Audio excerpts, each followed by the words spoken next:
بسم اللہ الرحمن الرحیم۔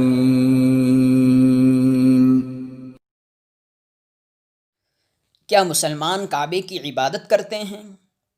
میرے پیارے بھائیوں اور بہنوں، کچھ غیر مسلم افراد جن کو اسلام کا صحیح علم گیان نہیں ہے، یا علم گیان تو ہے مگر پھر بھی اپنی اسلام دشمنی کو ظاہر کرنے کے لیے اسلام پر طرح طرح کے الزام اور اعتراض کرتے رہتے ہیں، تاکہ نادان انجان لوگوں کے دلوں میں اسلام کے پرتی دوری بنائے رکھنے میں اور جانکار لوگوں کے دلوں میں یہ شک بھرم پیدا کرنے میں مددگار ہو کہ اسلام غیر عقلی یعنی اتارکک مذہب ہے۔ انہی الزامات میں سے ایک الزام یہ ہے کہ مسلمان کعبے کی عبادت پوجا کرتے ہیں اور اس کے سامنے نماز میں جھکتے ہیں۔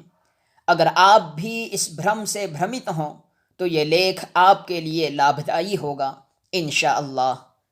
جن لوگوں کے دلوں میں اسلام کے پرتی نفرت بھر دی گئی ہے وہ تو بیچارے مجبور ہیں، لیکن جن لوگوں کو سارے انسانوں پر مہربان پالنہار نے بدھی اور ترک شکتی کا کچھ حصہ دیا ہوا ہے، وہ ضرور اپنی عقل کا صحیح اپیوگ کریں گے اور سمجھنے کی کوشش کریں گے۔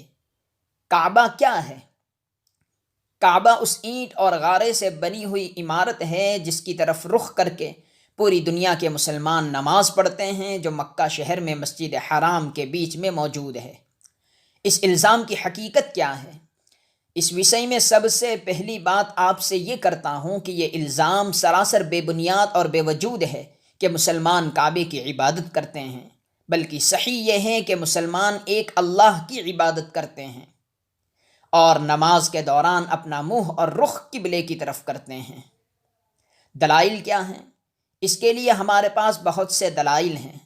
ایک یہ کہ کوئی انسان جب کسی کی عبادت یا پوجا یا بھکتی کرتا ہے تو اسے اپنا معبود یا پوجیہ یا بھگوان بھی مانتا ہے، اور اپنی زبان سے بھی کہتا ہے کہ یہ میرا معبود یا پوجیہ یا بھگوان ہے۔ اور ہم مسلمان کبھی یہ نہیں کہتے کہ کعبہ ہمارا معبود اور ایشور ہے، بلکہ صاف طور پر کعبے کے معبود اور ایشور ہونے کو نکارتے ہیں، کیونکہ کسی بھی انسان کے مسلمان ہونے کے لیے سب سے ضروری اور سب سے اہم بات یہ ہے کہ وہ توحید یعنی ایکیشور واد کا کلمہ پڑھے اور اسی کلمے کے مطابق اپنا عقیدہ، وشواس اور عمل بھی رکھے۔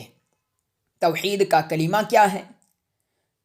توحید کا کلمہ یہ ہے لا الہ الا اللہ محمد الرسول اللہ، یعنی اللہ کے سوا کوئی معبود نہیں ہے، محمد صلی اللہ علیہ وسلم اللہ کے رسول ہیں۔ اس کلمے میں اللہ کے سوا کسی بھی چیز کے معبود ہونے کو نکارا گیا ہے۔ تو جب کسی انسان کے مسلمان ہونے کے لیے سب سے پہلے یہ بات ضروری ہے کہ وہ اللہ کے علاوہ کسی بھی معبود ہونے کو نکار دے، تو اب مسلمان پر یہ الزام لگانا کیسے صحیح ہو سکتا ہے کہ مسلمان کعبے کو پوجتے ہیں؟ یہ سراسر ناانصافی ہے۔ دوسری دلیل یہ ہے کہ آپ کے الزام کے مطابق اگر مسلمان کعبے کو پوجتے ہوتے تو نماز کے دوران کعبے کا خیال لانا بھی شرط اور ضروری ہوتا، مگر ایسا نہیں ہے۔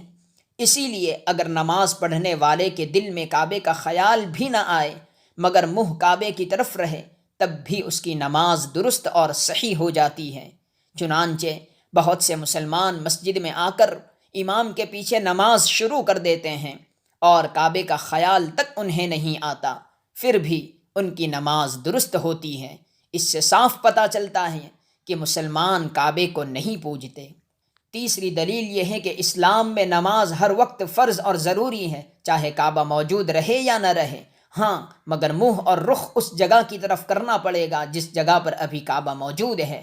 اس سے صاف طور پر آپ جان گئے ہوں گے کہ مسلمان اینٹ اور گارے سے بنی ہوئی اس عمارت کو نہیں پوجتے، ورنہ تو کعبے کے ٹوٹ جانے یا گر جانے کے بعد نماز بند ہو جاتی، مگر ایسا نہیں ہے، بلکہ اگر کسی وقت کعبہ نہ بھی رہے تب بھی نماز فرض اور ضروری ہی رہے گی، جس طرح ابھی فرض اور ضروری ہے، اور مسلمان کے لیے اسی دشا کی طرف رخ کر کے نماز پڑھنی پڑے گی جس طرف رخ کر کے اب پڑھ رہے ہیں۔ معلوم ہوا کہ مسلمان کعبے کی عبادت پوجا نہیں کرتے، جو کبھی رہے اور ہو سکتا ہے کبھی نہ بھی رہے، بلکہ ایک اللہ کی عبادت کرتے ہیں جو ہمیشہ رہنے والا ہے۔ چوتھی دلیل یہ ہے کہ اگر مسلمان کعبے کی پوجا کرتے ہوتے تو کعبے کی چھت پر نماز درست نہیں ہوتی، کیونکہ اب کعبہ اس کے سامنے نہیں رہے گا بلکہ اس کے نیچے ہو جائے گا، جبکہ ایسا نہیں ہے۔ کعبے کی چھت پر کسی نے نماز پڑھ لی تب بھی اس کی نماز صحیح ہے، اگرچہ کعبہ اس کے سامنے نہیں ہے۔ اور دوسری بات یہ کہ بھلا کوئی انسان اپنے معبود اور پوجیہ کے اوپر چڑھ جائے تو یہ گستاخی اور بے عزتی نہیں سمجھی جاتی ہے؟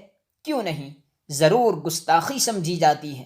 ایسی حالت میں تو نماز بالکل بھی صحیح نہیں ہونی چاہیے تھی، مگر پھر بھی فقہا یعنی اسلام کا گہرا گیان رکھنے والوں نے اس صورت میں نماز پڑھنے والے کی نماز کو درست کہا ہے۔ اس سے اب تو سمجھ میں آ گیا ہوگا کہ مسلمان کعبے کی عبادت نہیں کرتے بلکہ ایک اللہ ہی کی عبادت کرتے ہیں، لیکن نماز کے دوران اپنا رخ کعبے کی طرف کرتے ہیں۔ یہاں آپ کے من میں یہ سوال پیدا ہوا ہوگا کہ نماز میں کعبے کی طرف منہ کرنے کی وجہ کیا ہے؟ اس سوال کا جواب اگلے بلاگ میں آپ پڑھ سکتے ہیں۔ میرے پیارے دوستو، اگر یہ لیکھ آپ کے لیے فائدہ مند رہا ہو تو آپ دعا اور پرارتھنا کیجئے کہ خدا آپ کی اور ہماری سورگ میں ملاقات کرا دے جہاں شانتی ہی شانتی ہے۔ إن في ذلك لذكرى لمن كان له قلب أو ألقى السمع وهو شهيد